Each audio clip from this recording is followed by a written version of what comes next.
खुलुमबाय स्टुडियो दं आं राकेश रामसियारि बे समाव नोंथांमोननो मोनसे बिग पलिटिकल अपडेट नोंथांमोननि गेजेराव बड'लेण्ड बुब्लिया होनो नागिरदों बे समाव बीपीएफ राजखान्थि हान्जानि थाखाय गिदिर खहा नंगौ बे समाव बीपीएफ राजखान्थि हान्जानि थाखाय गिदिर खहा बिथांमोना बे समाव सिगांनि समाव नोंथांमोना नुनो मोनदोंमोन जे बीपीएफ राजखान्थि हान्जाफोरा जे लाइमोनफोर बे लाइमोनफोरखौ जगदान खालामहोनायखौ नोंथांमोना नुनो मोनदोंमोन नाथाय बे लाइमोनफोरानो 2 दाननि उनाव बिथांमोना बीपीएफ नागारबाय आरो बीपीएफ नागारनानै बे समाव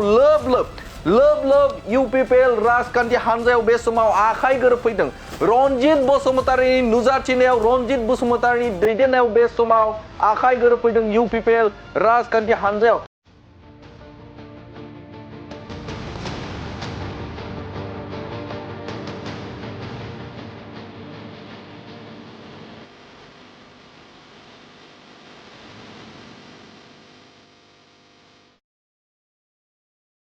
नै दानल' जाबायमोन बिथांमोना बीपीएफआव हाबनाया 2 दाननि उनावनो बिथांमोना जगदान जादों फिन यूपीपीएलआव बिथांमोना फैनानै बुंफैदों बे समाव बीपीएफ राजखान्थि हान्जानि जे आइडियोल'जि बिथांमोननि जे सान्थौ एन्ड सानस्रि बे मोजां नङा जायनि थाखायनो बिथांमोना बे समाव बीपीएफ नागारनानै यूपीपीएलआव जगदान जादों सिगाङाव आङो बीपीएफआव आङो 2 मान्थ्स बायदि जाबायमोन खामानि मावनाया आंल' नङा बे जेसेबांनाखि दा बेयाव जयनिं जादों बे मेम्बार्सफोर गासिबो जोङो बीपीएफनिनोमोन नाथाय दिनै जों माखासे बीपीएफनि खामानि मावनाय आइडियोल'जिफोरखौ मोजां मोनैनि जाहोनाव दिनै जों यूपीपीएल फारसे आगान सुरबोनो गोनां जादों बिथांमोना गिबि खेब जोंखौ थांजेननायाव जोंखौ मोजाङै वेलकाम खालामदोंमोन नाथाय उनाव जोङो जेबो खेरखेरायफिनाखै जे जोंखौ सिनाय बायदि खालामदों जे गावसिनि जोङो जेबो खामानि मावाखै बेफोरबायदि खालामदों खामानि मावसेयावबो जेनेबा जों गावसोरखौनो सापर्ट होनो होननानै जों थांदोंमोन जे जों बर' हारिनि थाखाय खामानि मावनो होननानै बिथांमोनजों ओंखारदोंमन जे हारिनि खामानि मावनो थांनांगौब्ला माबायदि मावनो गोनां जायो बिथांमोननि फारसे बेखौ नुनाय जायाखै बेनिखायनो जोङो दिनै बीपीएफखौ नागारनानै जोङो यूपीपीएल फारसे फैनाय जादों आरो लाइमोनफोरखौ जेसेबां थामहिनबा बिथांमोना खामानि मावदोंमोन बीपीएफ राजखान्थि हान्जानि थाखाय नाथाय बिथांमोनखौ खामानि मावाखै बिमुं होदों आरो बिथांमोननि जे साननायफोरखौ बे समाव बीपीएफआ खोनासङाखै जायनि थाखायनो बिथांमोना बे समाव बीपीएफ नागारनानै यूपीपीएलआव नोंथांमोना नुनो मोनदों लोब फरायसाफोर थामहिनबा लाइमोनफोरा बे समाव लाइमोनफोरा जगदान जानायखौ नुनो मोनदों गोबां बिबांनि जे बीपीएफआव जगदान जादों बिथांमोना नोंथांमोना नुनो मोनदोंमोन बाथौ खेराइ रिजर्टजों लोगोसे गोबां जायगाफोराव बिथांमोना लाइमोनफोरखौ लाबोनानै जगदान खालामदोंमोन नाथाय सामलायनो हायाखै बीपीएफआ सामलायनो हायाखै बीपीएफआ जायनि थाखायनो बे समाव लोब बे समाव बीपीएफ नागारनानै 2 दानावनो बिथांमोना बे समाव यूपीपीएलआव जगदान जादों यूपीपीएलआव जगदान जानायखौ नुनो मोनदों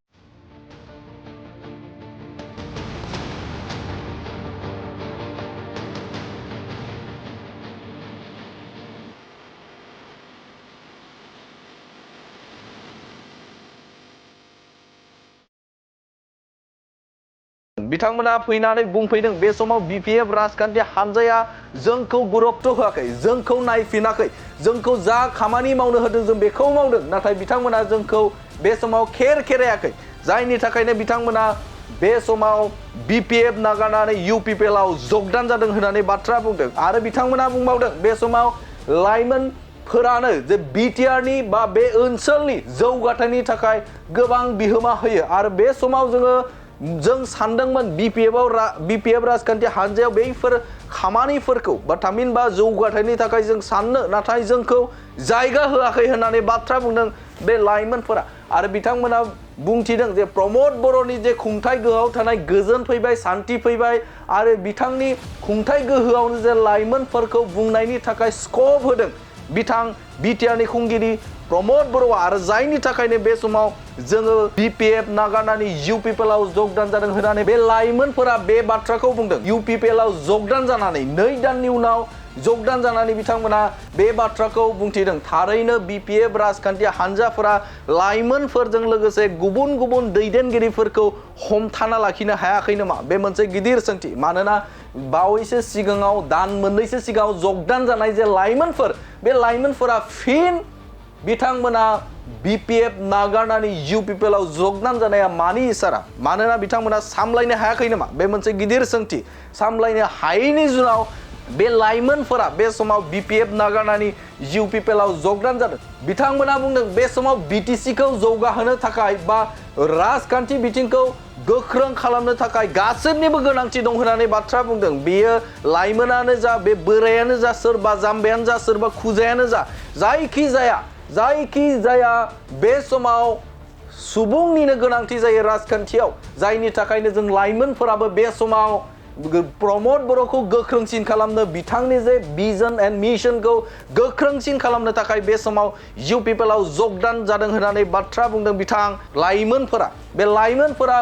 जगदान जानानै बे बाथ्राखौ बुंथिदों। थारैनो बे समाव बिटिआरनि लाइमोनफोर, बे लाइमोनफोरा लोब बे समाव बिपिएफ नागारनानै आरोबाव इउ पिपलआव जगदान जाबावगोन नामा, बे बाथ्राखौ बिथाङा बुंथिदों जे लोब आरोबाव जगदान जागोन होननानै बुंनायखौ नुनो मोन्दों। मैया बेंटलनि मोनसे हाबाफारियाव, थामहिनबा जयनिं हाबाफारियाव बिथांमोना 150निबो गोजौआव जगदान जानानै बे बाथ्राखौ बुंथिनायखौ नुनो मोन्दों। आरो बे हाबाफारियावनो बिटिआरनि मावफुं सोद्रोमा रनजित बसुमतारीखौ बे हाबाफारियाव बाहागो लानायखौ नुनो मोन्दों। आरो बिथांनि नुजाथिनायावनो लोब लाइमोनफोरा 2 दाननि उनाव बिपिएफ नागारनानै इउ पिपलआव जगदान जानायखौ नुनो मोन्दों। आरो बे हाबाफारियावनो गोबां दैदेनगिरिफोराबो हाबफैनायखौ, थामहिनबा बे समाव बाहागो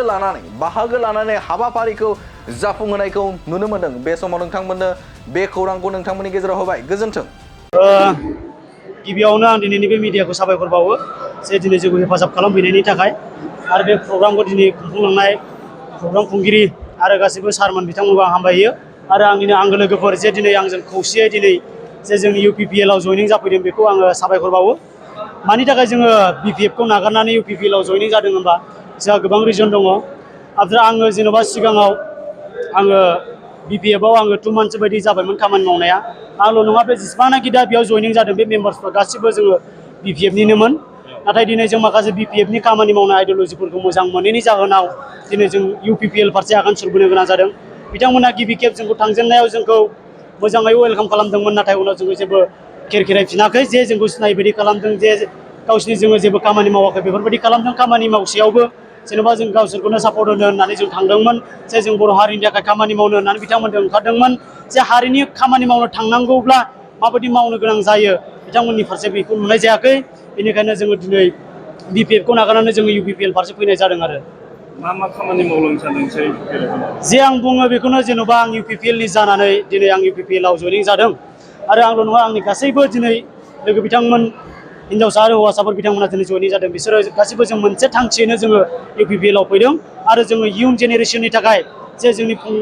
फंबाय बिनानाव उन्दैफोरनि थाखाय, जे जोङो जाहाथे इयुन समाव जाहाथे जोंनि बिटिआरआ जाहाथे समायना जायो आरो साफ्रोमबो फंबाय बिनानावमोना गाव गावनि थांखिसिम सौहैनायाव इजि जायो, जेबो खस्थ' मोना, गोदाव सोराव जानो मोना। नै बेफोरबायदिनि जाहोनाव दिनै जोङो UPPLआव जयनिं जाफैदों। जों दा जेनेबा 150 जन जयनिं जादों। आरो जिथुनाखि जयनिं जादों आरो बिनि बांसिन जोंहा UPPLआव फैबावगोन। आरो गोबाङानो जोङो बिपिएफआव थांदोंमोन, जोङो 250 जन जों बिपिएफआव जयनिं जादोंमोन। नाथाय दिनै माखासे बोथोरनि जाहोनाव, बोथोर मोजां नङैनि जाहोनाव आरो दिनै अखा बांखानि जाहोनाव दिनै जों सफैजोबनो हायाखै। आरो जों नेक्स्ट टाइम जोङो माखासे जयनिं प्रग्राम गोबां लाबोगोन। आरो लैहोर जोंनि इयुथ्सफ्रा जे दिनै UPPLआव फैगोन आरो जोंनि UPPLखौ सापर्ट खालामगोन। आरो मोनसे जिथुनाखि सरकाराव दं बिनिफ्राय साबसिन गोख्रोंसिन सरकार खालामगोन होननानै जोङो बयबो थांखि लानानै फैगोन। आरो दिनै जों फैदों। स्पेसियेलि मा डिफारेन्स मोनदों मोननै पार्टिनि गेजेराव? आं मोननै पार्टिनि गेजेराव फारागथि मोननाया जाहैबाय, जिथुनाखि बिथांमोना जे सिगांनिफ्रायनो जेनेबा 17 इयार्स, बेखौ जों बयबो मिन्थिखागौ, सरकार सालायबोबाय। जे 17 बोसोर सरकार सालायनायाव दिनै मा उन्नति जाखो, जोंनि लाइमोनफोरनि थाखाय मा सुबिदा जादों, बेखौ दिनै जोङो गोबां फारागथि नुनो मोनो। 17 बोसोरसिमाव जुदि बिपिएफ सरकारनि समाव जोंबो इयुथ सासेमोन, जेन'बा बिथांमोननि सरकार सालायनायाव जों जेबो खाबु मोनाखैमोन। आरो जोंनि बिदाफोर, थांखांनाय बिदा बिब'फोर बिथांमोना जेबो खाबु मोनाखैमोन, गोदाव सोरावै थानो गोनां जादोंमोन। नाथाय दिनै UPPL सरकार फैनायनि उनाव जोंहा गोबां सुबिदा जादों, जोंहा गोबां सान्थि फैदों। जे बयबो जोंनि बिदाफ्रा गासिबो मोनफा बाहागोआव जोङो इनभेस्ट जानानै थानो हादों। आरो जोंबो जानो मोनगोन बा जानो हागोन होननानै दिनै जों UPPLआव फैनाय जादों। नाथाय दिनैनि जयनिं जानायखौ जों नुदों, फ्रायानो स्टुडेन्टफोर गोजा। माखासे साननो हनो गोरोंफ्रा, सानसुमैफ्रा बुङो फरायफुबाय थानाय समावहाय पलिटिकेल लाइनजों थांनो नाङा। अब्ला दा फरायफुबाय थानाय समाव जुदि नोंसोरो इलेक्सन, पलिटिकेल लाइनजों जइन जायो अब्ला बिसोर माबायदि फरायो आं बुंगोन जेन'बा बांसिनैखि जेन'बा बिदि बुंग्राया जेन'बा बिपिएफआ जेन'बा बिपिएफआ जों इउपिपिएलखौ बुंगोन आरो जे बिथांमोना बुंहरगोन जे बैसो जाया नों जाया फरायफुबाय थानाय समाव मानि थाखाय पलिटिक्सआव ओंखारखो बाट पलिटिक्सआव ओंखारनाया जेन'बा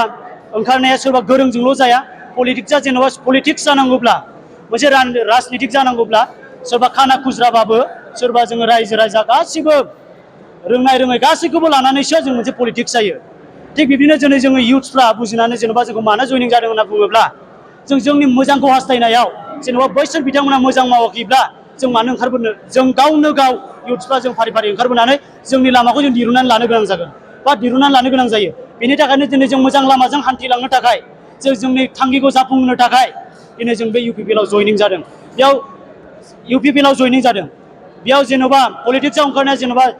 उन्दै गिदिर बेयाव जेबो फारागथि गैया जे जोङो उन्दै समनिफ्रायनो जेन'बा मोजां खामानि मावनायाव सासे जोङो सोरबा उन्दैनिफ्रायबाबो सोलोंनानै लानो नांगोन सोरबा जौ फाग्लानायनिफ्रायबाबो जों सोलोंनानै लानो नांगोन बेयाव जेबो फारागथि गैया आरो सोलोंथाइ बेखौ जोङो जोंनि गावनि थाखाय मावनांगौब्ला जों गुबुननिफ्रायबाबो सोलोंना लानो गोनां जागोन आरो जोंबो गुबुननो फोरोंनो गोनां जागोन बेयाव बिदि जेबो फारागथिखौ जों मोननो हाया इउपिपिएलनिफ्राय सायख'जानाय बिजाथिया जुदि देरहानानै थाङोबा एनडिए बा इउपिपिएलनिफ्राय सायख'जानाय बिजाथिया जुदि देरहानानै थाङोबा नोंथांमोननि इयुथफोरनि जौगानायनि माबायदि खामानि मावजानो लुबैयो बिथांखौथ' आं बुङो जे जोंनि बे इउपिपिएलनि बिजाथि जयेन्त सार बिथां जेनेबा जोंनि इयुथफोरनि थाखाय जों खामानि माने जोंनि इयुथफोरनि थाखाय आं खामानि मावजानो लुबैयो जे स्पेसियेलि इयुथफ्राथ' जोंहा गोबां गोथौ गोथौ गामियाव गोबां इयुथ्सफोर दं नाथाय बिसोरनि थाखाय जेन'बा माबा मोनसे खेला दुलानि जेन'बा स्पर्ट्स लाइनाव जेन'बा गोबां जोंनि बर' हारिफ्रानो डाउन थिग बैफोरबायदि खना खनला गामिफोराव थांनानै जे स्पर्ट्स मोनसे इनस्टिटिउसन खुलिहैयो जे माबा मोनसे कचिं होयो मोनफा मोनफा पार्टखौ लानानै जे खामानि मावहैयो आं बेखौ लुबैयो आरो माखासे सोलोंथाइ बिथिङावबो साननानै नायोब्ला स्पेसियेलि जोंनि गोथौ गोथौ गामियाव दा साप'ज जोंनि गामियावनो हमनानै नाय साननानै नाय जोंहा सरकारि स्कुल गैया प्राइभेटलि स्कुलैनो दङ बेफोरबायदि प्रसेसआथ' जाबोगासिनो नाथाय कन्टिनिउथ' बहा जानो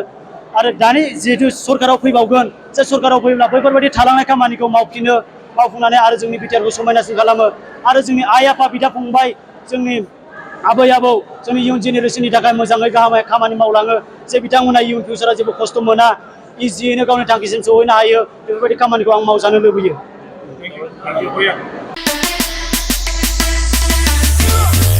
गोजोनथाव खौरां 100 राङावनो सोलायहोनो हागौ नोंथांनि लाइफस्टाइल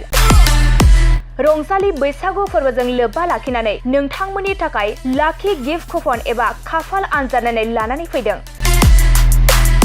चिरां जिल्ला काजलगाव खाग्राबारि माइनाव जुबक संघआ सनाथि मायथाइ फालिथायजों लोब्बा लाखिनानै नोंथांमोननो गेदेर खाफाल आनजाद नायनाय लानानै फैदों आरो बे खाफाल आनजादानो 100 रांजों नोंथांनि लाइफस्टाइलखौ सोलायहोनो हागौ लोगोसे बे खाफाल आनजादाव नोंथांमोननि थाखाय बान्था महरै दं Tata Ultra bus Mahindra Scorpio' Mahindra Thar XL 6 Nexa Baleno Swift Dzire Tata Punch WagonR Alto' K ten Celerio' Ignis Alto' K ten एक्सेलाइ महिन्द्र ट्रेक्टर अब्लालाय मानोथो गोबाव खालामबावनो नोंथाङा अनलाइन आरो अफलाइननि गेजेरजों एबा 9678954511 6900079427 9394649601 8822322296 7002837 061 नाम्बाराव कन्टेक्ट खालामनानै कुपनखौ लाहरनो हागोन